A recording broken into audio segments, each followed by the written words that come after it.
Hey guys, if you don't know me, I'm Reagan and I make art, crocheting, and knitting content. And today we'll be chatting a little bit while I crochet. Basically, I like to process by talking out loud or writing down, and that's what is going to be happening. I'm making the sleeve on a shirt that I've been making for a while. And this all actually came about because I was talking to some friends about changes and how I felt about those changes since graduating school. And then we all realized that we felt the same way, but we all thought that we were alone. So I'm bringing the conversation to the internet. If someone happens to find this and feels the same way, I hope you don't feel quite so alone, and I can normalize it a little bit. So what I'm working on right now is I believe it's called the Jezebel cardigan, or shirt or something like that. I'll put the name of the pattern and the creator on the screen so that if you're interested in making it too, you can. I got the pattern on Etsy. And I'm actually really excited to wear it because there's a lot of breathing room, and usually my issue with crochet clothes is just how dense they are, especially living in a warm climate. So I'm excited for this because it feels suitable for my climate for once. So I guess a little bit of a background about me is that I'm 24, I graduated school a few years ago. It is not quite what I expected it to be, I'll be perfectly honest. I think I expected it to be more like school. Yeah, and I don't feel like school really prepared me for whatever the heck this is in the real world. I mean, I always had people telling me, like adults and teachers, oh, this is the fun part of life, this is the easy part of life, but of course, I just kind of shook my head at them and was like, you don't know how it feels to be me right now, like, you're so old, you lived in a different time. And I'm sure that was partially true, maybe. But I think also a lot of it is, they were saying it to someone who knew nothing else. Like you start school when you're, 5, 6, and then you continue in school until you're at least 18, but a lot of people into their 20s. And then it just kind of feels like you're dumped out of school and the environment. I didn't realize how different life outside of school would be. So I guess the way I describe it is that school was good at Wow, I'm just a mess. But then leaving school, it feels like I thought that getting the opportunity or to be seen doing that skill was going to be the easy part. The hard part would be proving that I, deserved the job or the opportunity or whatever. And now I'm like, wow, the hard part is getting in the door. Like all of the stuff that I learned is kind of useless if it's like step 5, but I don't know steps 1 through 4 on how to get to step 5, And it's not right or wrong, it's just different, I guess is what I'm saying. So I went to school for theater and film, and I live in LA, so you can kind of see where that was going. And I thought that the hard part would be getting rejected from auditions. You watch interviews with actors talking about that. Like that's always what they talk about as being hard, the rejection. And honestly, I would be thrilled for the rejection right now, because that would mean that I at least got in the door for the audition. I could show them what I had and what I had to offer. It was hard to get representation like an agent. It's hard to get an audition and to actually be seen. So I swear I'm off by one. And it's taken me a few years to kind of really put a finger on that frustration, right? And I think it's just because you spend years learning something or perfecting a skill and everything else, and then to not be able to even be seen.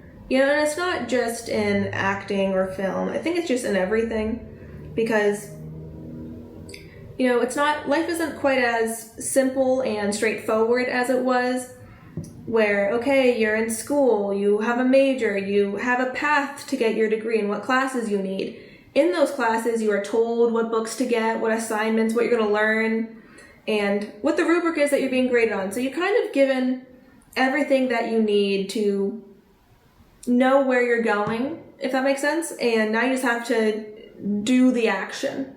Versus right now, it kind of feels like I don't know what department I'm in, I don't know what classes I'm signed up for, just very lost, I guess is what I'm trying to say. And that's hard, I guess. And it's not just in terms of professional stuff, right? It's also in terms of friends. I have to be a lot more intentional with being social and keeping up with friends, because I'm not just surrounded by people who are all at the same stage of life as me anymore. And I don't live in the same building as all of my friends, or on the same campus, or we're all eating at the same cafeteria. I have friends who live in, 30 miles in different directions from me right now, or even 40 miles.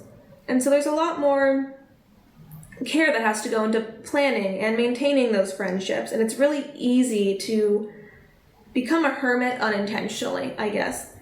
And there's fuzz on this string from this is the string that I had to untangle, but I didn't untangle the whole thing. And there's like fuzz on the string, but it won't come off. I think I have to cut it off, but I don't have scissors with me right now. Oh, no, I forgot what the stitch I was doing. I apparently cannot multitask this, is what I'm learning. Okay, yeah, now I know what I'm doing. It's just really interesting. People are really forced to know what their priorities are and what they're willing to put the energy into organizing. And it kind of weeds out a lot of people. And it's just this amount of effort that I wasn't prepared for. I thought that I was going to be struggling with the skill and the thing, and kind of the thought of, can I do this thing? Versus it being more of a question of, will someone let me? If that makes sense. I didn't realize how many barriers there were like that. Because we didn't think that first part of, okay, getting there was going to be the issue. Because it kind of feels like I learned step 5, but not 1 through 4. That because I'm falling short of the expectations that I had, and so I can be a little bit insecure about that. As I was thinking about this, I was like, you know what? As I've talked to friends, and they're like, yeah, they kind of feel similarly, where they didn't think that the gatekeeping part would be that hard, I guess. But then I also, as we were talking about it, I kind of also realized that, at least for me, I struggle with assuming that other people see me the same way that I see me, which is not in a positive way necessarily. I see the stuff that I haven't done that I want to do, but then I realized that, for starters, that is judging people. I'm just deciding that they're assholes, I guess. But also I realized that I don't think that way about anyone else. I don't sit there and think, oh, well, they got their degree in this and they haven't gone to the point where they can actually use that skill yet. Ugh. And I don't. And I wouldn't want to be friends with someone who felt that way. And so it's just interesting to go, everyone feels that way. And also to realize that I don't think it's ever going to change. And that's awful, but I think that's true, because at least for me, there's always the next thing that I'm trying to do or accomplish. And I don't know if I'll ever be, okay, this is where I expected to be, this is where I should be. I think to some extent, there'll always be the thought in the back of my mind of the next thing. But I think that's where the skill of being present is helpful, that I've been practicing more. And it's also where crochet comes in for me. Because crochet forces me to be in the moment. As I said earlier, I can't do step 5 without step 4, right? Or 3 or 2 or 1. But also, it allows me to have the simplicity, I guess, of childhood. In the sense of, I know what I'm trying to do and how to do that thing. And now I just have to kind of sit down and figure out the skill of it and put the time into it. At the end of the project, or at the end of the instructions that I followed, I get precisely what I had wanted. Again, same way in like a degree. But it's definitely weird realizing that outside of academia or childhood, that isn't really there. I actually, funny enough, had a teacher tell me that I was too focused on the destination and not on the journey of my schoolwork. And she was right. I hated English class and I didn't like her. Sorry. But it's true, I didn't. But there was other subjects that I liked. That I did enjoy the process of. But now I realize just how much I missed the simplicity of that. But I also think that no matter how many times people would have said that to me. Kind of go into youth is wasted on the young. But at the same time, though, they could say that to me until they were blue in the face. But unfortunately, because I knew no different, it wasn't ever going to sink in until I experienced it for myself. It's how I imagine it would feel if someone were to try to describe a color that I can't see. I'm not going to get it, really, until I see it, because I just can't conceptualize that in the least. That isn't without its positives, I guess.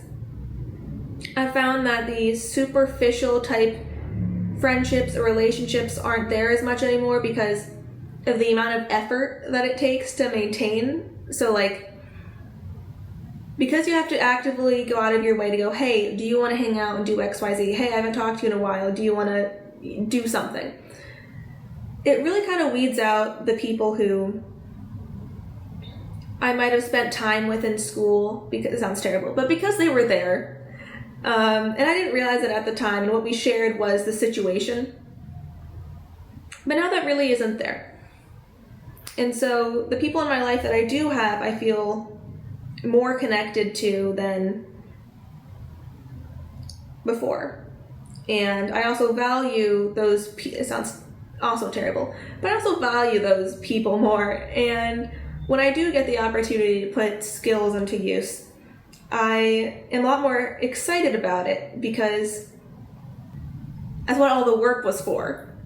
It's something I hear a lot, specifically with acting, but just I think in everything, is that once you do the preparation, the actual work is easy. It's just doing the preparation. And that is so true. So I guess this is all to say that if you feel that way, that you're kind of whiplash almost from the path of accomplishing things being so different, you're not alone. You're not the only one who notices it. You're not the only one who had a lot of friends kind of go to the wayside because you just weren't prepared for that change. But you'll find your people. You know, for me, I found them at, I missed the stitch on that. Did I twist this? That's the one thing I hate about doing sleeves, is the constant rotating. For me, I found my people at a book club, and then that one person introduced me to other people who also were interested in books and other activities, and it kind of just blossomed into its own kind of community from there. It's hard making that first step because it feels like you're all alone. But then somehow, over time, one day you look up and you realize you're part of that community. And then now you're the person who one person has a connection with, and then you introduce them to everyone else. And it's just kind of a beautiful thing. And to also feel valued and appreciated because of the amount of effort that people also have to put into your friendship. It's not just one-sided, hopefully. If it is one-sided, I think you should reassess that friendship.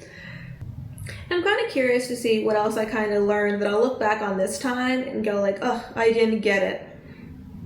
Yeah, I think it's a lot easier to, give myself more grace and kindness when I don't have as much of a direct comparison as grades and classes had.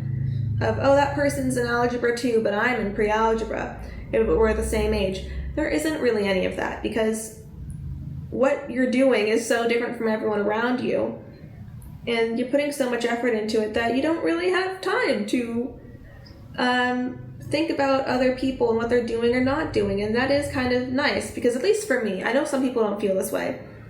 It's part of the reason I actually like history and old buildings and all that stuff, is that I like feeling inconsequential. That sounds really weird. Or like, if you're thinking about it in terms of a movie, it's like as if, I'm the main character of my own movie or life, and therefore I think about myself a lot. But also, being around those things and feeling inconsequential to me, what that means to me is everyone else is also the main character of their movies. And I'm just a side character or the day player in theirs. And with that comes freedom. I don't know how to describe it, but there comes freedom in that, and going, no one is paying attention to me as much as I'm paying attention to me. But all of this to say is that if you're in school and you're exiting school, you've heard this 1,000 times, but I'm not going to say, oh, appreciate it while it lasts. I'm going to say, be aware that things are going to be different and be open to that. Because, I don't know, life is weird, man. It's hard to know, back to that teacher that I didn't like, and to her comment about I didn't like the process. I remember the moment it hit me that life was the process and not the end result. And going, oh no, there's always going to be that next step. Take things less seriously, I guess is what I really have to say. I wish I could tell myself that they aren't as serious, that everyone is a person too, you know? And if a rule doesn't break the laws of physics or is like a felony, you're fine. You know, ask the bookstore to hold the books for an extra couple of days because you don't have time right now. Don't add the stress. You know, message that person and ask them if you can help out with something that they're working on because you're really interested in it. It's amazing to me how if you just ask, how many people will get back to you, you know, and talk to you. And I don't know how much help it's going to be, but people aren't as scary as I once thought they were. They're not all like my old school teachers, where it felt like if I asked a question, I was going to be thrown out the window. The worst someone can say is no, so why not ask? Because if you don't ask, you're in the same position that you were before, okay? And even if asking is against the rules, right? Okay, let's say they still say no. You're still in the same position. You're not losing anything. So that's what I've been thinking about recently. And I hope that you're still here, honestly. Part of this video was just because I actually had planned on working on the second part of the pet portrait, but I'd gotten a new easel for it and it hadn't come in. So I kind of needed the supplies in order to actually start it. So that's why you're getting this craft and chat moment. But I'd also like to add to this is, last thing, I think. You know, something that I've been doing this year, because I use like the bullet journal method versus just, so basically just like a notebook, right? And using it for my planner. And one of the things that I had put in it, and part of the reason I had actually tried bullet journaling rather than, you know, going for a traditional planner, was that I wanted to put in it quarterly check-ins of what did I aim to do this past quarter? Did I do it? What did I learn? You know, are my goals still the same? Because there isn't really like the equivalent of the school counselor or advisor. Actually, not counselor. Yeah, I was thinking advisor because I'm thinking college. Who's going, okay, well, you wanted this, so take these classes. Or, oh, you're not doing well. Maybe you should switch majors or add this minor. Like, there isn't anyone. I guess the only person who can do that now is me in my life. And it is important to reflect. And now that I realize that the steps before that take so much longer, that I need to have a more discerning eye when it comes to, okay, what am I trying to do? Because unlike in school, I don't have the capacity to take extra credits in this case, because there's only so many hours in a day. That's what I've been thinking about right now, and I have fuzz all over my pants. But this was fun. I hope other people enjoy this. I find this to be okay, I think. This kind of feels like when I'm on the phone with friends or family and I just kind of start talking. I'm so sorry for monologuing at people. And I would like input, you know. Do you feel this way? If you did previously, do you still feel this way? I guess a lot of questions like that. At what point does it become your normal? Getting used to the idea of having to be more, I hate saying the word pushy, but like maybe assertive. I'm like now in a little like tornado of fuzz right now, and it's starting to get everywhere, so I should probably stop. But I hope that you enjoyed this. I hope that it felt like chatting with a friend and like in the night when you're just kind of a little delirious and thinking about the big parts, I guess the big picture, but you can't think of during the rest of the day when you're kind of in the nitty-gritty of it all. And don't forget to enjoy it. I hate the quote, but it's true, of, you're the oldest you've ever been and the youngest you'll ever be again. And it's part of the reason I love taking photos. I need to stop talking. And so go out there, appreciate where you are right now, because you won't always be there. And one day this normal won't be normal, it will be your past. And the only way you'll be able to experience it will be looking back on it, and that just isn't the same. Hopefully I actually have part 2 of the pet portrait up next week. I mean, if you liked this video, you can check out some of my other ones if you want. Thank you for making it this long. Goodbye, and I hope you have a great week.